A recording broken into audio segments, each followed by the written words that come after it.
بسم اللہ الرحمن الرحیم۔ دین میں چند باتیں ایسی ہیں جن کو سیکھ کے ان پہ عمل کرنے سے پورے کے پورے دین پہ چلنا آسان ہو جاتا ہے۔ جیسے پہلا کلمے کا معنی اللہ تعالیٰ کے سوا کوئی معبود نہیں، محمد صلی اللہ علیہ وسلم اللہ تعالیٰ کے رسول ہے۔ کلمے کا مقصد اللہ تعالیٰ سب کچھ ہونے کا یقین، مخلوق سے کچھ بھی نہ ہونے کا یقین ہمارے دل میں آ جائے۔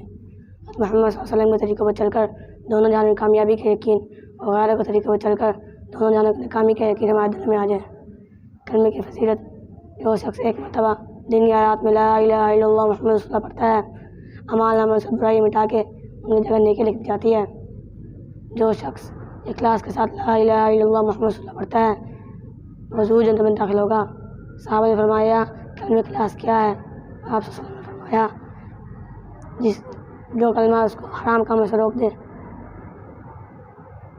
ایک اور حدیث کا مفہوم ہے: جو شخص 100 مرتبہ لا الہ الا اللہ محمد رسول اللہ پڑھتا ہے، قیامت کے دن اس کو ایسے اٹھایا جائے گا جیسے اس کا چہرہ 24 رات کی چاند کی طرح چمکتا ہوگا۔ نماز میں ہم جیسے اللہ تعالیٰ کے حکم کے پابند رہتے ہیں، ایسے باقی زندگی میں اللہ تعالیٰ کے حکم کے پابند بن کر چلنے والے بنتے ہیں۔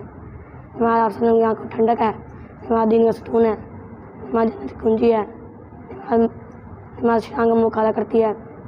نماز کو سیکھ کے پڑھ جائے، اس کے علم حاصل کرنا ہر مسلمان مرد پر فرض ہے، جس سے جائز ناجائز، پاکی ناپاکی، حلال حرام کی پہچان ہو جائے۔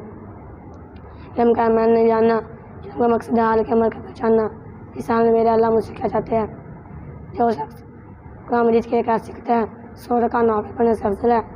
جو شخص علم کا ایک باب سیکھتا ہے 1000 رکعت نوافل پڑھنے سے افضل ہے۔ ذکر میں صبح شام کے 3 تسبیحات ہے: درود شریف، استغفار، تیسرا کلمہ۔ جو شخص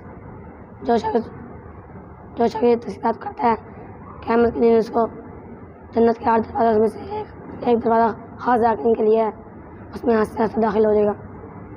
کلمے کی فضیلت: حدیث پاک کا مفہوم ہے: جو شخص ذکر کرتا ہے اور جو شخص ذکر نہیں کرتا اس کی مثال زندہ اور مردہ کسی ہے۔ جو شخص ذکر کرتا ہے وہ زندہ ہے، جو ذکر نہیں کرتا وہ مردہ ہے۔ یہ کام مسلم اپنے حقوق کو دبا کر دوسروں کے حقوق کو پورا کرنے والا بن جائے۔ مسلمان پر 5 حق ہے: چھینک کا جواب دینا، سلام کا جواب دینا، دعوت قبول کرنا، بیمار کی عادت کرنا، جنازے سے جانا۔ اخلاص سے تھوڑا سا عمل کی کافی دیتا ہے، اخلاص کے بغیر بہت سے عمل کیا ہوتا ہے۔ اخلاص پر رہتا ہے کہ چراغ ہے، ان کی وجہ سے اللہ تعالیٰ بڑے بڑے فتنے دور کر دیتے ہیں۔